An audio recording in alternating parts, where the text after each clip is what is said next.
नमस्कार, आप देख रहे हैं तेज इंडिया टीवी और मैं हूं आपके साथ मानवी ठाकुर।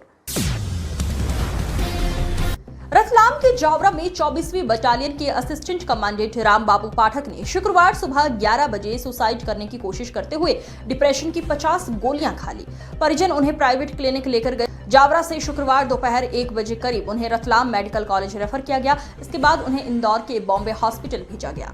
परिजन एम्बुलेंस लेकर उन्हें रवाना हुए। असिस्टेंट कमांडेंट की पत्नी और बेटी ने बटालियन के सीनियर अधिकारियों पर प्रताड़ना का आरोप लगाया है। उनका कहना है कि लगातार ड्यूटी के चलते राम बाबू डिप्रेशन में चले गए थे। हालांकि उन्होंने फिलहाल किसी अफसर का सीधे तौर पर नाम जाहिर नहीं किया है। बता दें कि शुक्रवार सुबह राम बाबू बटालियन की परेड में शामिल हुए थे। खबर है कि उन्होंने सुसाइड नोट फेसबुक पर पोस्ट किया था, जिसे बाद में डिलीट कर दिया गया। बेटी ने बताया, पापा ने दुनिया छोड़कर जाने के लिए एक लेटर लिखा है। हालांकि अभी लेटर सामने नहीं आया है। हाँ सर, जावरा बटालियन के डीएसपी ने जो है सुसाइड करने की कोशिश की है, क्या मामला है सर? देखिए, बेसिकली उन्होंने जो है कुछ अपने इलाज के दौरान जो गोलियां थी उनकी उसको जो है कंज्यूम किया है। अभी प्रथम दृष्टया यही इन्फॉर्मेशन है हमारे पास और मैंने स्वयं जाकर के उनके जो है स्वास्थ्य को भी देखा था और उनके स्वास्थ्य को दृष्टिगत रखते हुए अभी जो है मेडिकल कॉलेज के बाद जो है आगे भी जो है उनके और बेहतर उपचार के लिए उनको जो है मूव कराया जा रहा है और लगातार जो है हम वॉच कर रहे हैं। उनकी बेटी ने जो है आरोप लगाया है कि कुछ वरिष्ठ अधिकारी जो उन्हें लगातार परेशान कर रहे थे, प्रताड़ित करते थे, जिसके चलते उन्होंने सुसाइड करने की कोशिश की। देखिए, अभी तो मतलब जो है पूरा प्रयास हमारा ये है कि उनका जो स्वास्थ्य अच्छा हो जाए और जैसे स्वास्थ्य अच्छा रहेगा बाकी और सभी बिंदु हैं उन सभी पे जो है हम लोग तस्दीक करेंगे। सुसाइड नोट में कुछ नाम वगैरह कुछ अभी ये सब जो है हम लोग मेनली हमारा जो है पुलिस का इनके द्वारा ज़्यादा गोलियों खाने की वजह से फिर इनको राठौर नर्सिंग होम जावरा में तत्काल एडमिट करा के स्टोमक वॉश कराने के बाद फिर यहाँ मेडिकल कॉलेज में भर्ती कराया गया है। सुसाइड नोट वगैरह मिला इनके पास, ऐसी बात भी आ रही है। अभी इसके बारे में जानकारी नहीं। परिजनों ने आरोप लगाया है कि जो आला अधिकारी थे उनके प्रताड़ना से तंग आके इन्होंने जो है ऐसा। अभी इस बारे में मुझे अभी जानकारी नहीं। अभी क्या उनको भेजा गया? अभी यहाँ इंदौर रेफर किया गया। अभी हालत कैसी है उनकी? अब वो अस्पताल में डॉक्टर इलाज करने के बाद इनको आगे रेफर किया गया। ठीक, थैंक यू। दीदी, क्या हुआ था, कुछ बता पाएंगे क्या? क्या हुआ था, क्या हुआ है, क्या वजह वो विभाग से बहुत परेशान थे अपने। कौन अधिकारी? सब अधिकारी प्रताड़ित कर रहे थे उनको बहुत टाइम से। उससे परेशान करते थे, बता पाएंगे? दीदी बेटा, सुसाइड वो नोट पढ़ा है क्या आपने मैडम? नोट में क्या लिखा था, कुछ पता है क्या? आंटी का है।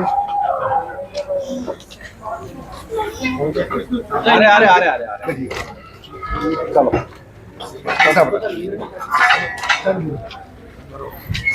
अरे भैया यार, आंटी कार्यक्रम आ जाइए। रतलाम के सांगोद रोड स्थित आदिवासी छात्रावास की बालिकाएं समस्याएं लेकर कलेक्ट्रेट पहुंची थी। छात्रावास के हालचाल जाने और बालिकाओं से रूबरू होने के लिए शुक्रवार को अचानक एडीएम शालिनी श्रीवास्तव छात्रावास पहुंची। हाल ही में छात्रावास की अव्यवस्थाओं को लेकर तेज इंडिया ने विशेष रिपोर्ट दिखाई थी, जिसके बाद छात्रावास अधीक्षिका को हटाया गया था। अब हालातों का जायजा लेने खुद एडीएम छात्रावास पहुंची और छात्राओं से सीधा संवाद किया। एडीएम ने छात्राओं से पढ़ाई को लेकर सवाल जवाब किए। कई छात्राएं सामान्य प्रश्नों का उत्तर नहीं दे सकीं, जिस पर एडीएम ने शिक्षकों को फटकार लगाई और बच्चों को गुणवत्तापूर्ण शिक्षा देने की सख्त हिदायत दी। यदि ऐसे ही फटकार सरकारी स्कूलों का निरीक्षण कर आराम फरमाते हुए सर के शिक्षकों को लगे और लगातार सर के स्कूलों का निरीक्षण हो तो सरकारी स्कूल प्राइवेट स्कूलों को पीछे छोड़ देगा। लेकिन प्रशासन की लापरवाही आज सरकारी स्कूलों को हाल बेहाल है। जिन शिक्षकों को 60 से 70 हजार रुपए तनख्वाह सरकार देती है, यही शिक्षक बच्चों को ऐसी शिक्षा देते हैं जिसमें सरकारी स्कूल के 6वीं व 8वीं तक के कई विद्यार्थी हिंदी तक ठीक ढंग से पढ़ नहीं पाते। बहरहाल, शालिनी श्रीवास्तव ने छात्रावास में सुविधाओं का निरीक्षण किया और बच्चियों से उनकी समस्याओं के बारे में जानकारी ली। अधिकांश छात्राएं अब दी जा रही सुविधाओं से संतुष्ट नजर आईं। बच्चियां पढ़ाई में बहुत कमजोर हैं, सामान्य शब्द भी वे नहीं बोल पा रही हैं। इसलिए अब जल्द ही छात्रावास में कोचिंग क्लास शुरू की जाएगी ताकि छात्राएं बेहतर शिक्षा प्राप्त कर सके। इस तरह की व्यवस्था कर प्रशासन सतर्क हो जाए तो शिक्षा विभाग सहित हर सरकारी विभाग का पूरा सिस्टम सुधार लिया जाएगा। पश्चिम रेलवे के रतलाम मंडल के अंतर्गत नीमच से रतलाम तक करीब 130 किलोमीटर लंबे रेलखंड का दोहरीकरण कार्य तीव्र गति से प्रगति पर है। इसी के तहत बीते बुधवार को रेलवे संरक्षा आयुक्त सीआरएस पश्चिम परिमंडल इंजीनियर श्रीनिवास द्वारा दलौदा से ढोढर के बीच नवनिर्मित दोहरीकृत रेल खंड का निरीक्षण और गति परीक्षण सफलतापूर्वक किया गया। निरीक्षण के दौरान श्रीनिवास ने नवनिर्मित रेल लाइन के अंतर्गत बनाए गए ब्रिजों, ओएचई रेलवे ट्रैक, सिग्नलिंग प्रणाली एवं अन्य सुरक्षा पहलुओं का विस्तार पूर्वक मूल्यांकन किया। इस दौरान निरीक्षण यान के माध्यम से 120 किलोमीटर प्रति घंटा की गति से ट्रैक की गुणवत्ता का परीक्षण किया गया, जिसे संतोषजनक पाए जाने पर ट्रेन परिचालन की अनुमति दे दी गई है। इस निरीक्षण के साथ ही दलौदा ढोढर के बीच लगभग 21 किलोमीटर लंबे दोहरीकृत खंड को संचालन के लिए अधिकृत कर दिया गया है। अब तक नीमच रतलाम परियोजना के कुल 133 किलोमीटर में से लगभग 95 किलोमीटर खंड पर दोहरीकरण का कार्य पूरा किया जा चुका है, जो कुल प्रगति का 71% से अधिक है। शेष मल्हारगढ़ दलौदा खंड लगभग 38 किलोमीटर पर कार्य तेजी से जारी है और इसे शीघ्र ही पूर्ण कर परिचालन के लिए खोल दिया जाएगा। नीमच रतलाम खंड के दोहरीकरण के पूर्ण होते ही रतलाम से चित्तौड़गढ़ तक की रेल लाइन पूरी तरह दोहरीकृत हो जाएगी। इससे न केवल इस खंड की सेक्शन कैपेसिटी में वृद्धि होगी, बल्कि इस क्षेत्र के प्रमुख उद्योगों जैसे सीमेंट, जिंक की मालगाड़ियों का संचालन भी सुगम होगा।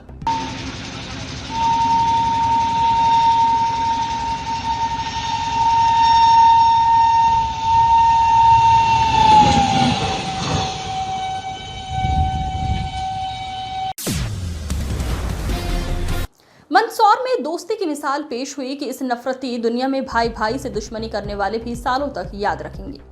मध्य प्रदेश के मंदसौर जिले के जवासिया गांव में एक मित्र ने अपने दिवंगत मित्र की अंतिम इच्छा को निभाते हुए उसकी शव यात्रा में डांस किया। 2021 में एक चिट्ठी लिखकर अपने दोस्त को दी थी, जिसमें लिखा था कि मैं मरूं तो तुम शव यात्रा में नाचना।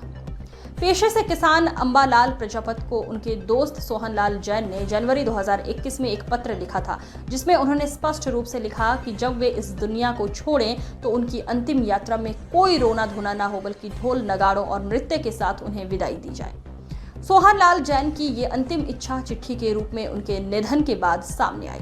उनके मित्र अंबालाल प्रजापति ने इसे पूरी श्रद्धा और दोस्ती के जज्बे के साथ निभाया। उन्होंने सोहनलाल की शव यात्रा के आगे डांस किया, जिससे वहां उपस्थित सभी लोगों की आंखें नम हो गई। इस मामले में अंबालाल ने मीडिया को वो पत्र बताया जिसमें सोहनलाल ने लिखा था, जब मैं इस दुनिया में ना रहूं तब तुम मेरी अंतिम शव यात्रा में शामिल होकर ढोल की थाप पर नाचते गाते मुझे विदाई देना। रोना धोना, उदासी खामोशी से मुझे विदा मत करना, मुझे खुशी खुशी विदा करना। ये पत्र दिनांक 9 जनवरी 2021 को लिखा गया था और उसमें उन्होंने पूरी होश हवास में ये अंतिम इच्छा व्यक्त की थी। ये पत्र पढ़कर अंबालाल भी भावुक हो गए।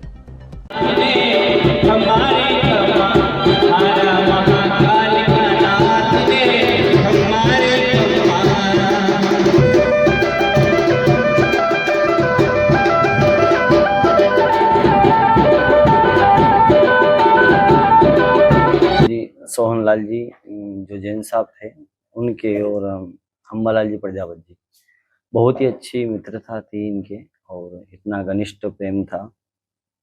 शायद ऐसा प्रेम शायद ही किसी के रहा होगा, बहुत ही अच्छा प्रेम। 2021 में भी इन्होंने जब पत्र लिखा था, बीमार हुए थे, तो जब मेरी अंतिम यात्रा निकले उस समय आप हंसी खुशी से मुझे यहाँ विदा करना और ऐसा नहीं तुम रोना यहाँ। और जब मेरी शव यात्रा निकले उस समय आगे तुम नृत्य करते हुए मुझे यहाँ से विदा करना, क्योंकि मेरी अंतिम विदाई है और अंतिम विदाई में तुम मुझे अच्छे से विदा करना यहाँ। और बहुत ही अच्छी मित्रता रखते थे। हाँ, ये देखो तो बहुत ही अच्छा लगा कि ऐसी मित्रता शायद इस जमाने में मित्रता ऐसी नहीं रखते हैं कोई। उनकी तो ऐसी मित्रता अच्छी ही थी और भगवान करे न उनकी आत्मा को शांति प्रदान करे। आपका नाम? मेरा नाम राकेश शर्मा है, बम्बोरी से रहने वाला हूँ। होती हमारे तो हमारा कुछ आंसू आ गए थे, तो उन्होंने बोला कि भाई आंसू रोने की जरूरत नहीं है, कभी रोना ही नहीं चाहिए। मतलब बहुत मस्त थे वो तो उन्होंने कहा कि वो रोने की जरूरत नहीं है। अगर मेरी शव यात्रा निकली नहीं उस दिन भी डांस करते रहना और नाचते, मतलब डांस करते हुए मतलब मेरी शव यात्रा निकलना चाहिए। ऐसे उन्होंने बोला था। तो आज उनका हमने इच्छा पूरी करी, अंतिम इच्छा हमने पूरी करी। पत्र चिट्ठी जो लिखी जी क्या जी उसे कैसे हाँ, क्या तो पत्र तो पहले से उनको कुछ तकलीफ थी, तो मतलब डरते नहीं थे बीमारी से, कैंसर था उनके, लेकिन वो डरते नहीं थे। वो बोलते कि मरना तो है ही, जिस दिन अपने पैदा हुए तो मृत्यु निश्चित है, तो इसलिए लड़ने की तो जरूरत है नहीं। लेकिन हमारी तो अंतिम यात्रा नाचते कूदते हंसते ही निकालना। पत्र क्यों लिखा था? हाँ, वो पत्र लिखा था उन्होंने। पत्र इसीलिए लिखा था उन्होंने कि नाचते कूदते निकलना। और हमने भगवान से जोड़ के गए, वो मंदिर जाना, ऐसे करना वैसे करना। हमारे तो वैसे मित्रता भी थी और गुरु के समान भी थे वे, वैसे गुरु भी है हमारे वो, क्या भगवान से जोड़े हैं। दादा आपका नाम क्या है और जैन साहब के बारे में क्या जानकारी है? मेरा नाम शंकर लाल पाटीदार है। किस तरह से क्या हुआ और बोलिए। सर, हमारे तो रामधुन की प्रेमिता थे और भक्त हमारे दोनों साथ में रहते थे। हम पास में बैठते थे, उठते थे और अधिकतर उनके हमको बहुत शिक्षाप्रद बातें करते थे, उनके साथ में बैठते थे। और हमारे बैठक उठक यहीं पे थी, बालाजी जी प्रजापति, और तीनों हम दोनों आधा आधा घंटा सत्संगी बातें करते रहते। और रामधुन, हाँ, हम रामधुन के हमारा 5 बजे उठ के प्रभात फेरी में जाना था। यह सब उन्हीं के आशीर्वाद से हम कभी भागवत जी सुनते, उनके प्रेरणादायक हमको कि अच्छे सत्संग में जाओ, अच्छा काम करो। इसलिए हम वो पहले यहीं पे थे, तो उन्होंने एक दिन हम अम्बालाल जो प्रजापति दोनों बैठे थे और उन्होंने कहा कि मैं मर जाऊं। मैंने कहा कि मरने जीने की बात मत करो, ये तो भगवान का है, ना जाना आप मरो या मैं हम मरे। कि नहीं, कि तुम दोनों किसी मेरे शव में नाचना। दोनों मैं एक कागज पे लिख के अम्बालाल प्रजापति को दे गए। और मैं किसी कारणवश मेरे बाहर गांव चला गया, तो मैंने इसमें भाग नहीं लेगा। बहुत अफसोस हुआ मेरे को कि मेरे को उनमें शव यात्रा में नाचने को नहीं मिला। लेकिन बहुत इस घड़ी में मैं भगवान से प्रार्थना करता हूँ उनको अपने चरणों में जगह दे, भगवान उन पर आशीर्वाद बना रहे हैं।